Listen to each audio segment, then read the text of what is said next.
దేవునికి స్తోత్రములు. లైవ్లో యూట్యూబ్లో వీక్షిస్తున్న సహోదరి సహోదరులకు క్రీస్తునామములో వందనములు.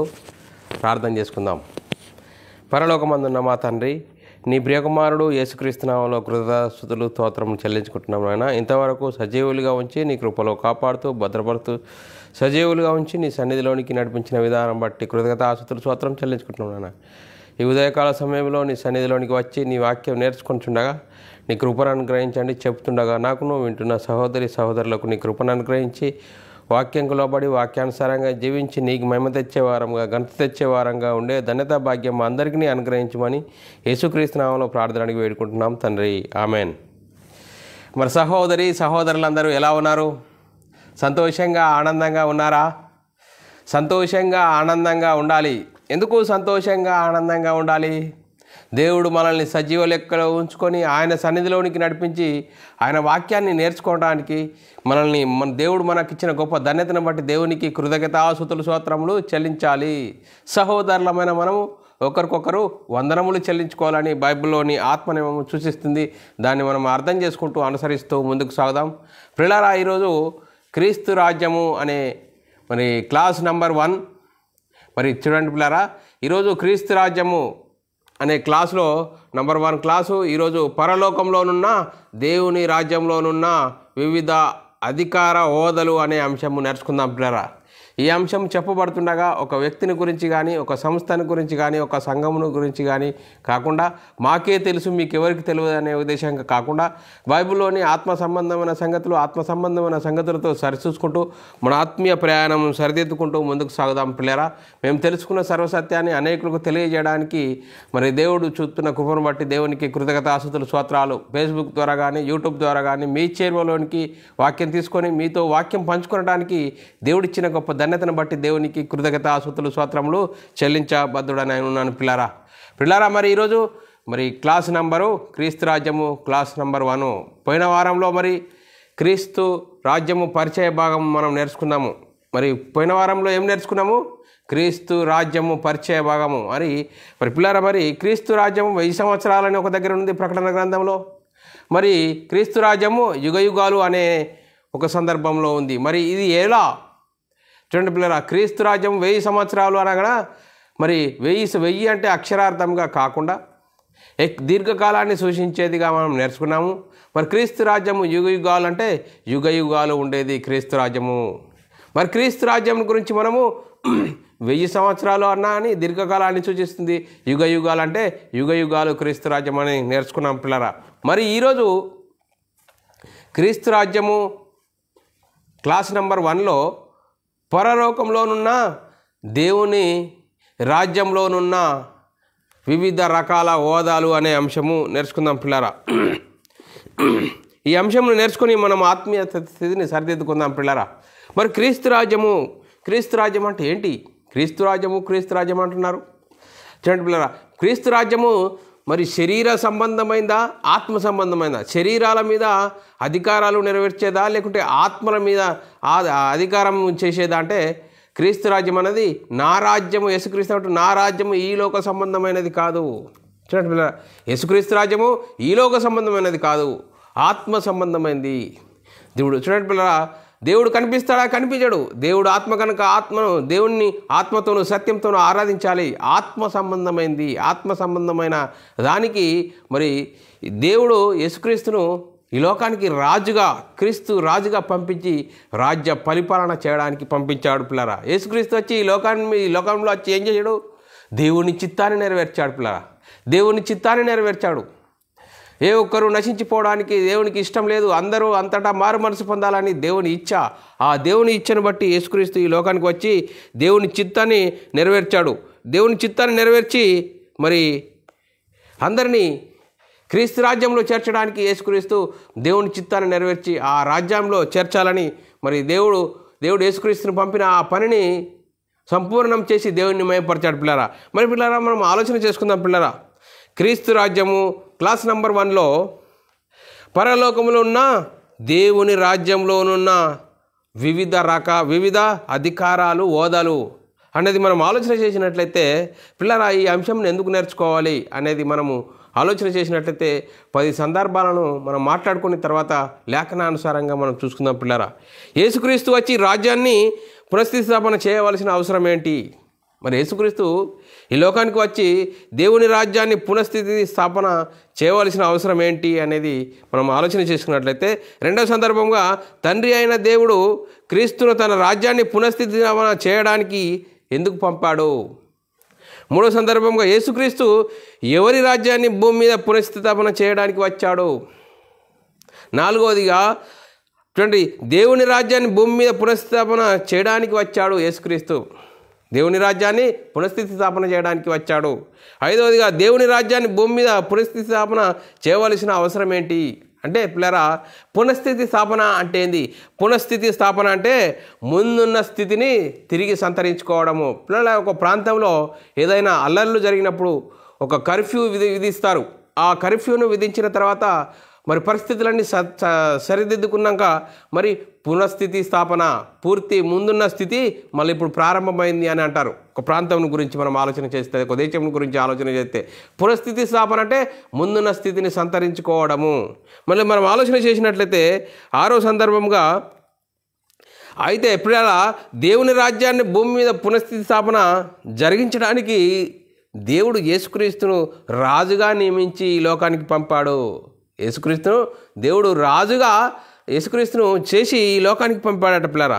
ఎందుకు యేసుక్రీస్తు రాజ్యాన్ని భూమి మీద పునఃస్థితి స్థాపన చేయవలసిన అవసరం ఏముంది? దేవుని రాజ్యం భూమి మీద పతనమైపోయింది కాబట్టి అసలు మరి భూమి మీద దేవుని రాజ్యం ఎందుకు స్థాపించవలసిన అవసరము వచ్చిందంటే పిల్లరా, మనం కొన్ని వెనక్కి వెళ్ళాలి. వెనక్కి వెళ్ళి ఆలోచన చేయాలి. ఆలోచన చేసినప్పుడు దేవుని ప్రణాళిక, దేవుని సంకల్పము అనాది కాలంలోనే జగత్తు పునాది వేయబడక మునిపే దేవుడు తన రాజ్యాన్ని విస్తరించాలని తలంచాడు పిల్లరా, సంకల్పించాడు.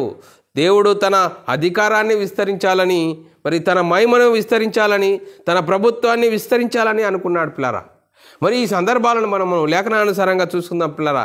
కాబట్టి పిల్లరా, పరలోకంలో ఉన్న తండ్రి ఎలాంటి మహిమలో ఉన్నాడంటే, ఎలాంటి మహిమలో ఉన్నాడు అంటే పిల్లరా, మనము అనునిత్యము దేవుడు మరి దేవదూతలు పరిశుద్ధుడు పరిశుద్ధుడు అని ప్రతిగానాలు చేస్తున్న సందర్భంలో పరలోకంలో మరి దేవదూతలు దేవుని పరిశుద్ధుడు పరిశుద్ధుడు పరిశుద్ధుడు అని ప్రతిగానాలు చేస్తున్న ఆ పరలోకంలో ఆ సందర్భంలో దేవుడికి ఒక సంకల్పం కలిగింది.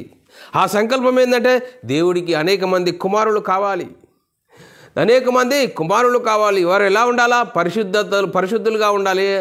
ఆయన పరిశుద్ధతకు, ఆయన కీర్తికి మరి కీర్తి తెచ్చేవారుగా ఉండాలనుకున్నాడు పిల్లరా. అందుకోసమే దేవుడు తన సంకల్పాన్ని, తన అధికారాన్ని విస్తరించాలనుకున్నాడు, తన మహిమను విస్తరించాలనుకున్నాడు, ఆయన రాజ్యాన్ని విస్తరించాలనుకున్నాడు, ఆయన ప్రభుత్వాన్ని విస్తరించాలనుకున్నాడు పిల్లరా. ఎప్పుడంటే పిల్లరా, జగత్తు పునాది వేయబడక మునిపే.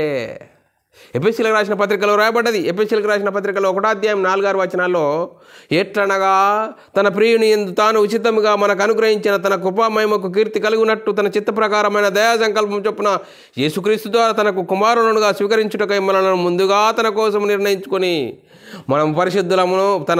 మనము తన ఎదుట పరిశుద్ధులమును నిర్దోషులమై ఉండవలనని జగత్తు పునాది వేయబడక మునిపే చూడండి ప్రేమ చేత ఆయన క్రీస్తును మనల్ని ఏర్పరచుకున్నాడు. చూడండి దేవుని సంకల్పము, దేవుని ఆలోచన, దేవుని ఏంటంటే జగత్తు పునాది వేయబడక మునిపే ఆయన అధికారాన్ని మరి విస్తరించాలనుకున్నాడు, ఆయన మహిమను విస్తరించాలనుకున్నాడు, ఆయన ప్రభుత్వాన్ని విస్తరించాలనుకున్నాడు. చూడండి దేవుడు సంకల్పించిన సంకల్పాన్ని నెరవేర్చడానికి దేవుడు యేసుక్రీస్తును నియమించాడు పిల్లరా.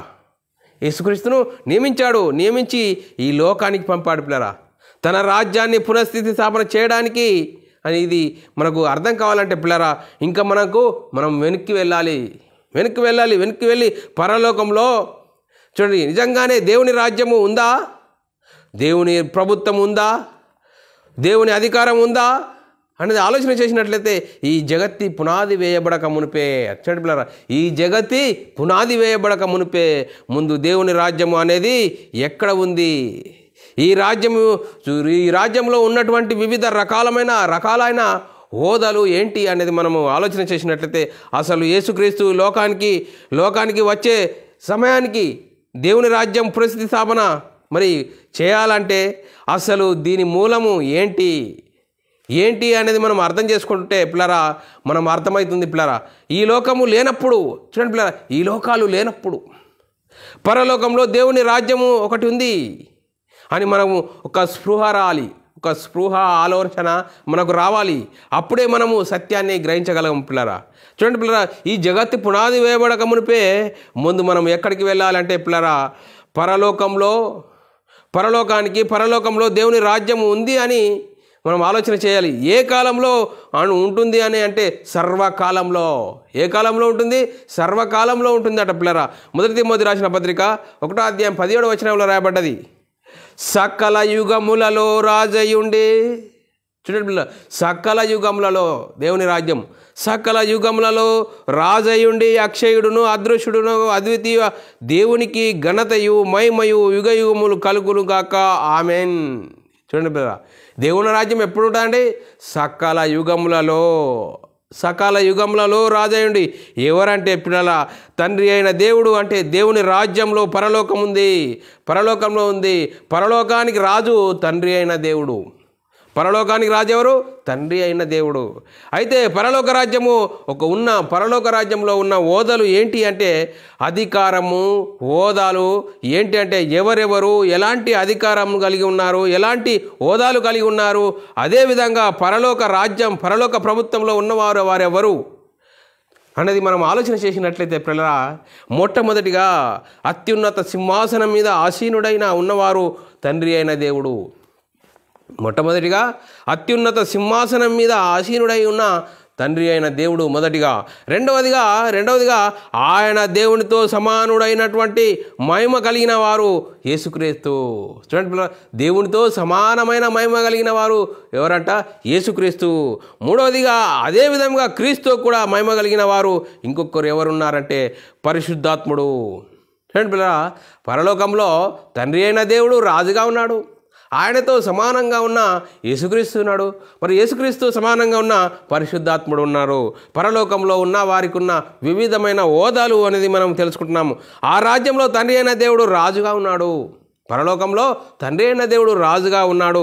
యేసుక్రీస్తు పరిశుద్ధాత్ముడు మరి సభ్యులుగా ఉన్నారు. ఇంకెవరైనా ఉన్నారంటే పిల్లరా, పరలోక రాజ్యంలో పరిచారం చేయుటకు దేవదూతలు ఉన్నారు పిల్లరా. పరిచారం చేయుటకు మరి వారు చేసే పనులకు అమలు చేయడానికి దేవదూతలు ఉన్నారు. చూడండి పిల్లరా, దేవుడు ఆజ్ఞాపించిన పనుల్ని చేయడానికి మరి దేవదూతలు ఉన్నారు, కోటానుకోట్ల దేవదూతలు ఉన్నారు పిల్లరా. మరి మనం ఆలోచన చేసినట్లయితే మొదటి అంశం మనం నేర్చుకోవాలనుకుంటే అత్యున్నత సింహాసనమందు ప్రభువు ఆసీనుడై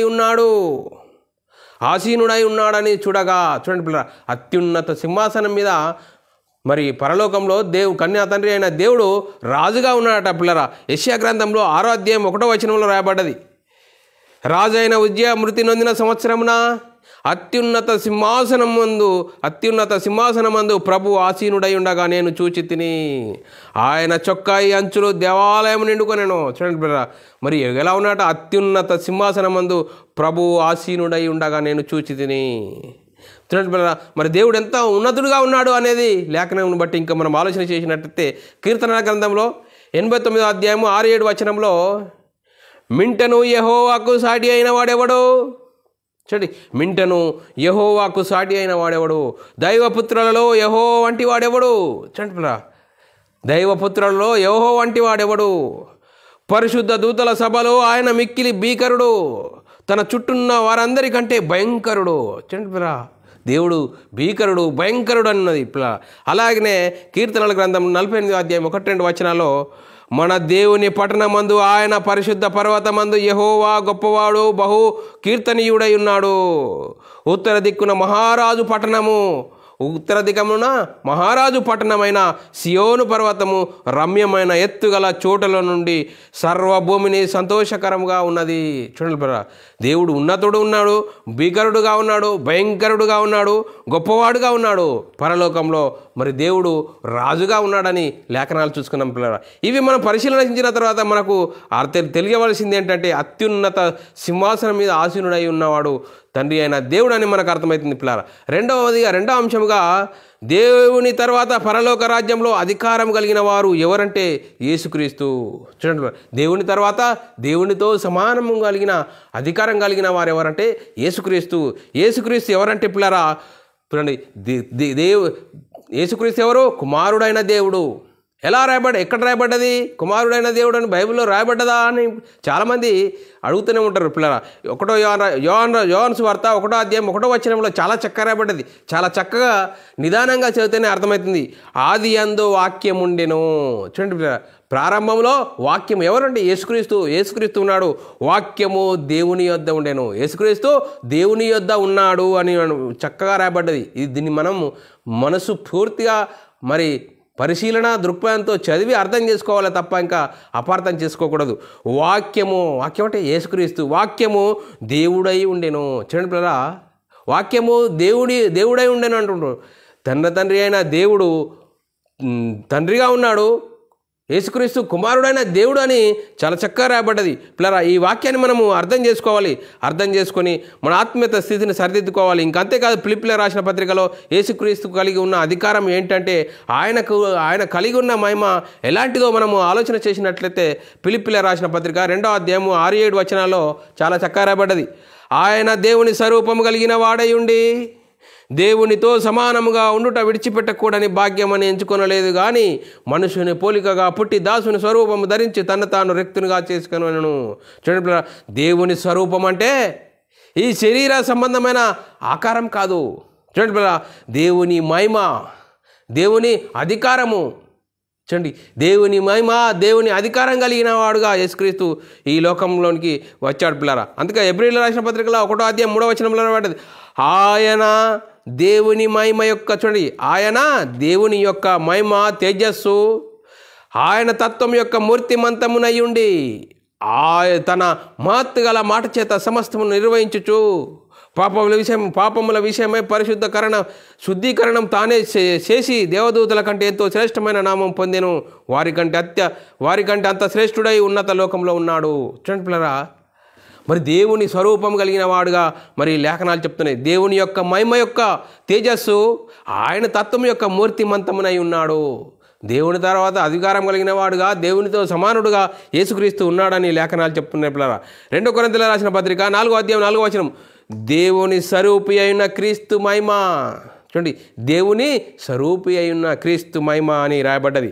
అంతేకాదు పిల్లరా, మనం అవి చూడండి పిల్లరా, మనం కొలసీయులకు రాసిన పత్రిక 1వ అధ్యాయం 15వ వచనంలో కూడా రాయబడ్డది. ఆయన అదృశ్య దేవుని స్వరూపి అయి సర్వ సృష్టికి ఆది సంభూతుడై ఉన్నాడు. చూడండి పిల్లరా, దేవునితో అధికారం కలిగిన వాడుగా యేసుక్రీస్తు ఇక్కడ కనబడుతున్నాడు పిల్లరా. కొలసీయులకు రాసిన పత్రిక 2వ అధ్యాయం 9వ వచనంలో కూడా రాయబడ్డది. యాలయనగా దేవత్వం యొక్క సర్వ సంపూర్ణత శరీరంగా క్రీస్తునందు నివసించుచున్నది. చూడండి, యాలయనగా దేవత్వం యొక్క సర్వ సంపూర్ణత శరీరంగా క్రీస్తునందు నివసించుచున్నది. చూడండి, యేసుక్రీస్తు వారు ఇంకా దేవునితో సమానమైన అధికారం కలిగిన ఉన్నవారు ఎవరంటే ఈ అధికారము. చూడండి, ఈ అధికారం అంటే తండ్రి అధికారం కలిగి ఉన్నాడు. తండ్రితో సమానంగా యేసుక్రీస్తు అధికారం కలిగి ఉన్నాడు. చూడండి పిల్లరా, మనం ఆలోచన చేసినట్లయితే పిల్లరా, మరి యేసుక్రీస్తు వారు ఇంకా దేవునితో సమానమైన అధికారం కలిగి ఉన్నవాడు ఎవరిచ్చారు? యేసుక్రీస్తుకు ఈ అధికారం ఎవరిచ్చారో? తండ్రి అయిన దేవుడు ఇచ్చాడని లేఖనాలు చెప్తున్నాయి పిల్లరా. 1 కొరింథీయులకు రాసిన పత్రిక 15వ అధ్యాయం 27-28 వచనాల్లో చాలా చక్కగా రాయబడ్డది. దేవుడు సమస్తమును క్రీస్తు పాదముల కింద లోపరిచి ఉంచెను. పిల్లరా, దేవుడు సమస్తమును క్రీస్తు పాదముల కింద లోపరిచి ఉంచెను. సమస్తమును లోపరచబడి ఉన్నదని చెప్పినప్పుడు ఆయనకు సమస్తమును లోపరిచిన వాడు తప్ప, దేవుడు తప్ప సమస్తమును యేసుక్రీస్తుకు లోపరిచాడు అని చాలా చక్కగా రాయబడ్డది. దేవుడు తప్ప, చూడండి, దేవుడు తప్ప లోపరిచి ఉన్నదని సంగతి విచితమే. 28వ వచనం, మరియు సమస్తమును ఆయనకు లోపరచబడినప్పుడు దేవుడు సర్వంలో సర్వమగు నిమిత్తము కుమారుడు తనకు సమస్తమును లోపరిచిన దేవునికి తానే లోబడెను. చూడండి, దేవునికి యేసుక్రీస్తు లోబడ్డాడు. దేవుణ్ణి తప్ప సమస్తమును దేవుడు యేసుక్రీస్తుకు మరి సమస్తమును అప్పగించాడని లేఖనాలు చెప్తున్నాయి పిల్లరా. సమస్తము అప్పగించిన తండ్రికి క్రీస్తు లోబడ్డాడు అని లేఖనాలు చెప్తున్నాయి పిల్లరా. మరి మనం ఆలోచన చేసినట్లయితే ఇంకా పిల్లరా మరి సమస్తమును అప్పగించిన తండ్రికి క్రీస్తు లోబడి ఉన్నాడని తండ్రి తప్ప సమస్తమును అప్పగించాడని లేఖనాలు చెప్తున్నాయి పిల్లరా. ఇంకా మనం ఆలోచన చేసినట్లయితే మరి లూకాసు వార్తలో రాయబడ్డది 10:22 సమస్తమును నా తండ్రి చేత నాకు అప్పగింపబడి ఉన్నది. చూడండి, సమస్తము నా తండ్రి చేత నాకు అప్పగింపబడి ఉన్నది. కుమారుడెవడో తండ్రి తప్ప మరి ఎవడు ఎరగడు. చూడండి పిల్ల, మరి చూడండి, సమస్తమును తండ్రి నాకు అప్పగించాడు అని యేసుక్రీస్తు చెప్తున్నాడు పిల్ల. మరి మనం ఆలోచన చేసినట్లయితే సమస్తమును నా తండ్రి చేత నాకు అప్పగింపబడి ఉన్నది, కుమారుడెవడో తండ్రి తప్ప మరి ఎవరు ఎరగడు అని లేఖనాల్లో రాయబడింది. మత్తయి సువార్త 11:27 కూడా సమస్తమును నా తండ్రి చేత నాకు అప్పగింపబడి ఉన్నది. సమస్తము నా తండ్రి చేత నాకు అప్పగింపబడినది. తండ్రి గాక ఎవడును కుమారుని ఎరగడు, కుమారుడు గాక కుమారుడు ఎవరికి ఆయన ఎవరు భయపరచును ఉద్దేశించునో గాక మరి ఎవడును తండ్రిని ఎరగడు. చూడండి పిల్ల, మరి మనం ఆలోచన చేసినట్లయితే యోహాను సువార్తలో రాయబడ్డది 13:3 తండ్రి తన చేతికి సమస్తమును అప్పగించననియో. చూడండి పిల్ల, తండ్రి యేసుక్రీస్తు సమస్తమును అప్పగించాడు. దేవుణ్ణి తప్ప సమస్తమును యేసుక్రీస్తుకు తండ్రి అప్పగించాడని లేఖనాలు చెప్తున్నాయి పిల్ల. తానే దేవుని యొద్ద నుండి బయలుదేరి వచ్చిననియో దేవుని యొద్దకు వెళ్ళవలసి ఉన్నదనియో యేసు ఎరిగి. చూడండి పిల్ల, మనం ఆలోచన చేసినట్లయితే చూడండి, మరి పరలోక ప్రభుత్వంలో యేసుక్రీస్తుకు కలిగిన అధికారం ఏంటంటే తండ్రితో సమానుడుగా ఉన్నాడు. అందుకే యేసుక్రీస్తు వారు కూడా ఈ లోకంలో ఉన్నప్పుడు తండ్రికి ప్రార్థన చేస్తున్నాడు. ఏమని ప్రార్థన చేస్తున్నాడు? తండ్రి, లోకము పుట్టక ముందు నీ యొద్ద నాకు ఏ మహిమ ఉండేనో ఆ మహిమతో ఇప్పుడు నన్ను మహిమపరచుము. చూడండి పిల్ల, యేసుక్రీస్తు తండ్రికి ప్రార్థన చేస్తున్నప్పుడు, తండ్రి, లోకం పుట్టక మునుపు నీ యొద్ద నాకు ఏ మహిమ ఉండేనో ఆ మహిమతో ఇప్పుడు నన్ను మహిమపరచమంటున్నాడు. యోహాను సువార్త 17:5 రాయబడ్డది, తండ్రి, లోకం పుట్టక మునుపు నీ యొద్ద నాకు ఏ మహిమ ఉండేనో ఆ మహిమతో ఇప్పుడు నన్ను ఇప్పుడు నీ యొద్ద మహిమపరచమంటున్నాడు పిల్లరా. మరి యేసుక్రీస్తు వారు ఈ లోకము పుట్టక ముందు ఏ మహిమలో ఉన్నాడు అంటే మనకు అర్థం కావాలంటే మృతులలో నుండి తిరిగి లేచిన తర్వాత ఏ మహిమలో ఉన్నాడో తెలుసుకుంటే మనకు అర్థమవుతుంది పిల్లారా. మరి ఎఫెసీయులకు రాసిన పత్రికలో 1:20-21 రాయబడ్డది, ఆయన బలాతిశయము చేత క్రీస్తు మృతులలో నుండి లేపి సమస్తమైన ఆధిపత్యం కంటేను, అధికారం కంటేను, శక్తి కంటేను, ప్రభుత్వం కంటేను యుగమందు మాత్రమే గాక రాబో యుగమునందును పేరు పొందిన ప్రతి నామం కంటే ఎంతో హెచ్చుగా పరలోకమునందు ఆయనను తన కుడి పార్శ్వమున కూర్చుండబెట్టుకొని ఉన్నాడు.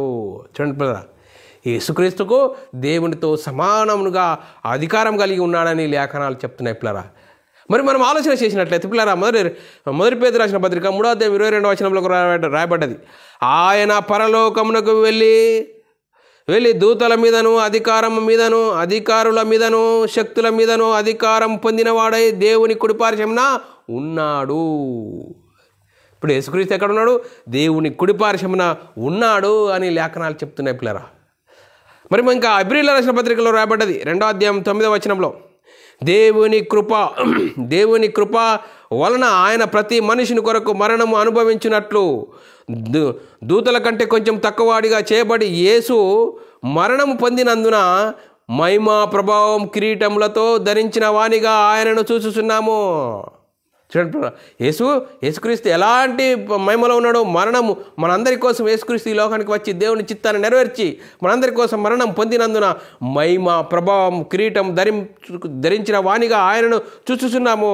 కొలొస్సీయులకు రాసిన పత్రికలో రాయబడ్డది 2:10 మరియు ఆయన యందు మీరును సంపూర్ణులై ఉన్నారు. ఆయన సమస్త ప్రధానులకును అధికారులకును శిరస్సు అయి ఉన్నాడు. చూడండి పిల్ల, ఆయన ఎలాంటి అధికారంలో ఉన్నాడట?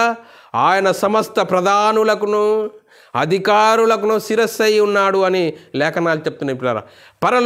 పరలోక ప్రభుత్వంలో ఈ జగత్తు పునాది వేయబడక మునిపే పరలోక రాజ్యంలో అత్యున్నత సింహాసనము కలిగినవాడు తండ్రి అయిన దేవుడు. తండ్రి తర్వాత అధికారం కలిగినటువంటి వాడు యేసుక్రీస్తు అని లేఖనాలు చెప్తున్నాయి. ఈ జగత్తి పునాది వేయబడక మునిపే యేసుక్రీస్తు కలిగి ఉన్న మహిమ అధికారం ఎలాంటిది అని ఇప్పటి వరకు మనం నేర్చుకున్నాం పిల్లరా. మరి మనం ఆలోచన చేసినట్లయితే పరలోక రాజ్యంలో ఇంకొక సభ్యుడు ఎవరు అనేది అంటే పిల్లరా ఎవరు అనే అది మనం తెలుసుకుంటే పరిశుద్ధాత్ముడు కుమారుడైన దేవుడు, యేసుక్రీస్తు కుమారుడైన దేవుడు. చూడండి పిల్లరా, మరి మనం ఆలోచన చేసినట్లయితే మరి పరిశుద్ధాత్ముడు కలిగి ఉన్న మహిమ అధికారం ఏంటి? యేసుక్రీస్తు ఎవరి నామంలో పంపబడ్డాడు అంటే తండ్రి నామంలో. మరి పరిశుద్ధాత్ముడు ఎవరి నామంలో వస్తున్నాడు అంటే యేసుక్రీస్తు నామంలో. అందుకే యేసుక్రీస్తు వారు చెప్తున్నారు, తండ్రి నా నామమును పంపబోవు పరిశుద్ధాత్ముడు, తండ్రి నా నామంలో పంపబో పరిశుద్ధాత్మను పంపుతున్నాడు. అంటే తండ్రి మహిమ అధికారము కలిగిన వాడు యేసుక్రీస్తు. చూడండి పిల్లరా, యేసుక్రీస్తు కలిగి ఉన్న అధికారము పరిశుద్ధాత్ముడు కలిగి ఉన్నాడు పిల్లరా. మరి వీరు క్రీస్తు మహిమను అధికారం కలిగి వస్తున్నారు పిల్లరా. మరి మనం ఆలోచన చేసినట్లయితే చూడండి పిల్లరా, తండ్రి మహిమలో యేసుక్రీస్తు వచ్చాడు, యేసుక్రీస్తు మహిమలో పరిశుద్ధాత్ముడు వచ్చాడు. ఆ పరిశుద్ధాత్ముని వాక్యమును బట్టి మనము యేసుక్రీస్తు దేవుని కుమారుడు, యేసుక్రీస్తు ప్రభు అని విశ్వసించి యేసుక్రీస్తు నామములో బాప్తిసం పొందితే మనం క్రీస్తు మహిమను ధరించుకుంటాం పిల్లరా. యోహాను సువార్త 14:25-26 వచనంలో నేను మీ యొద్ద ఉండగానే ఈ మాటలు మీతో చెప్పి తిని, ఏమని యేసుక్రీస్తు చెప్తున్నాడు, మీ యొద్ద ఉండగానే చెప్పి తిని ఆదరణకర్త అనగా తండ్రి నామమున పంపబో పరిశుద్ధాత్మ సమస్తమును మీకు బోధించి నేను మీతో చెప్పవలసిన సంగతులన్నీ మీకు జ్ఞాపకం చేయును. చూడండి పిల్ల, యేసుక్రీస్తు ఈ లోకంలో ఉన్నప్పుడు నేను మీకు ఇప్పుడు చెప్తున్న సంగతులు మీకు అర్థం కావు, పరిశుద్ధాత్ముడు వచ్చి మిమ్మల్ని సర్వసత్యంలోకి తీసుకెళ్తాడని చెప్పాడు పిల్లరా. ఆ మాటను బట్టి మనం ఆలోచన చేసినట్లయితే యోహాను సువార్త 15:26 వచనము తండ్రి యొద్ద నుండి మీ యొద్దకు నేను పంపబోవు ఆదరణకర్త అనగా తండ్రి యొద్ద నుండి బయలుదేరి సత్య స్వరూపి అయిన ఆత్మ వచ్చినప్పుడు ఆయన నన్ను గురించి సాక్ష్యమిచ్చును. చూడండి, ఆయన నన్ను గురించి సాక్ష్యమిచ్చును, ఆయన గురించి ఏం చెప్పుకోడు. చూడండి, తండ్రి నామంలో యేసుక్రీస్తు వచ్చాడు, యేసుక్రీస్తు నామంలో పరిశుద్ధాత్ముడు వచ్చి ఆయనంతటా ఆయన ఏం చెప్పుకోడు. పరిశుద్ధాత్ముడు యేసుక్రీస్తు మహిమను గురించి చెప్తాడు. చూడండి, యేసుక్రీస్తు ఎవరిని గురించి సాక్ష్యం ఇచ్చాడంటే తండ్రిని గురించి సాక్ష్యం ఇచ్చాడు. మరి పరిశుద్ధాత్ముడు యేసుక్రీస్తుని గురించి సాక్ష్యం ఇచ్చాడు పిల్లరా. యోహాను సువార్త 16:12, 13, 14, 15 వచనాల్లో నేను మీతో చెప్పవలసినవి ఇంకా అనేక సంగతులు కలవు, ఇప్పుడు వాటిని మీరు సహించరు. అయితే ఆయన అనగా సత్యస్వరూపి అయిన ఆత్మ వచ్చినప్పుడు మిమ్మును సర్వసత్యంలోనికి నడిపించును. ఆయన తనంతట తానే మీకు బోధింపక వేటిని వినునో వాటినే బోధించి సంభవింపబో సంగతులు మీకు తెలియజేయును. ఆయన నా వాటిలోనికి తీసుకొని మీకు తెలియజేయును గనుక నన్ను మయపరచును. తండ్రికి కలిగినవన్నీ నావి, అందుచేత ఆయన నా వాటిలోని తీసుకొని మీకు తెలియజేయునని మేము చెప్పి తిని. చూడండి, కొంచెము కాలమైన తర్వాత మీరిక నన్ను చూడరు, మరి కొంచెం కాలమైన తర్వాత నన్ను చూసేదరని చెప్పాను. చూడండి పిల్లరా, కాబట్టి పిల్లల జగత్తి పునాది వేయబడక మునిపే పరలోకము ఉన్నది అని మనము నమ్మాలి. చూడండి పిల్లరా, ఎలా నమ్మాలి? మరి లేఖనాలను బట్టి నమ్మాలి. లేఖనాలు ఎలా కలిగినాయి? ఒక మనిషిని ఊహను బట్టి కలిగినాయా? మనిషి లేఖనాలు ఎలా కట్టినాయి? ఒక మనిషి ఒకటి ఊహను బట్టి చెప్పడం వలన లేఖనము కలగదు. చూడండి, లేఖనం ఎలా కలిగింది? పరిశుద్ధాత్మ ప్రేరణతో మనుషులు పలికిరి. చూడండి, పరిశుద్ధాత్మ ద్వారా దేవుడు రాయించాడు లేఖనాలు. మరి బైబిల్లోని ఆత్మ సంబంధమైన సంగతులతో సరిచూసుకోవాలి. అందుకోసమే పిల్లరా, మనం ఆలోచన చేసినట్లయితే ప్రభువే ఆత్మ.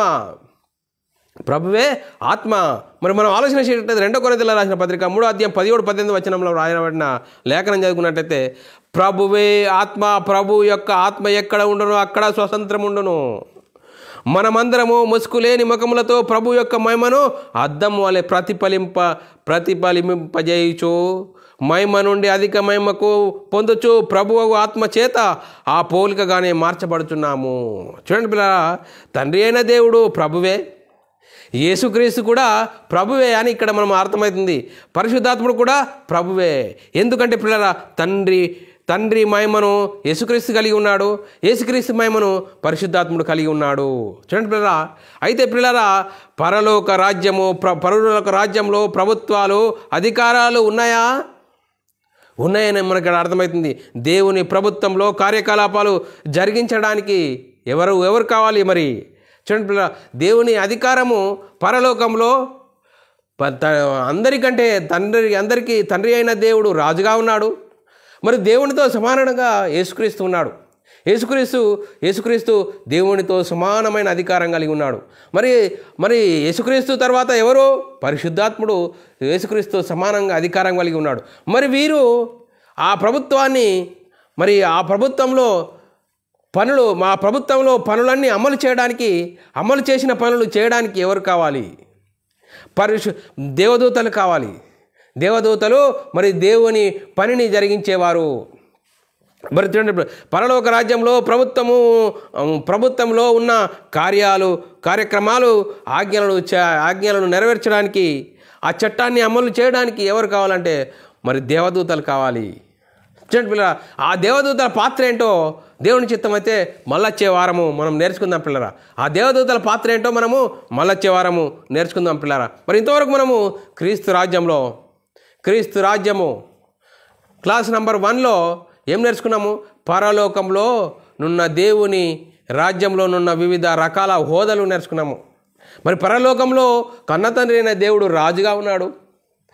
ఆ రాజుగా ఉన్న ఆయనతో సమానంగా సమానమైన హోదాలో యేసుక్రీస్తు ఉన్నాడు.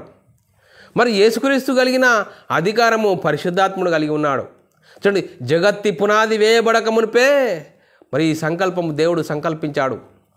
చూడండి, దేవుని సంకల్పం ఎలాంటిది? జగత్తి పునాది వేయబడక మునిపే. చూడండి, జగత్తి పునాది వేయబడక మునిపే ఈ అధికారాన్ని విస్తరించాలని, దేవుని ప్రభుత్వాన్ని విస్తరించాలని, దేవుని మహిమను విస్తరించాలని మరి ప్రణాళిక వేశాడు పిల్లరా. ఆ ప్రణాళిక ప్రకారము మరి సమస్తమును తండ్రి అయిన దేవుడు యేసుక్రీస్తు లోపర్చాడు. తండ్రి అయిన దేవుడు యేసుక్రీస్తుకు లోపర్చాడు. దేవుని తప్ప సమస్తమును మరి తండ్రి అయిన దేవుడు యేసుక్రీస్తుకు అప్పగించాడు. మరి యేసుక్రీస్తు మహిమను గురించి పరిశుద్ధాత్ముడు వచ్చి బోధించాడు. మరి పరిశుద్ధాత్ముడు యేసుక్రీస్తుతో సహా మరి ఆ మహిమలో ఉన్నాడు. మరి ముగ్గురు వీరు ప్రభువులు. తండ్రి అయిన దేవుడు ప్రభువు, యేసుక్రీస్తు ప్రభువు, పరిశుద్ధాత్ముడు ప్రభువు. వీరు కలిగి ఉన్న అధికారాలు మనము ఈరోజు కొంతవరకు నేర్చుకున్నాం పిల్లరా. మళ్ళొచ్చే వారము మరి వీరు చేసిన వీరు అధికారము కలిగి ఆ అధికారాలు శాసనాలన్నీ అమలు చేయడానికి ఎవరు కావాలంటే దేవదూతలు కావాలి.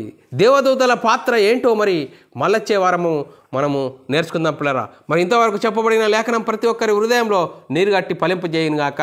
ఆమెన్. అందరికీ వందనములు, దేవునికి స్తోత్రాలు. ప్రార్థన చేసుకుందాం పిల్లరా.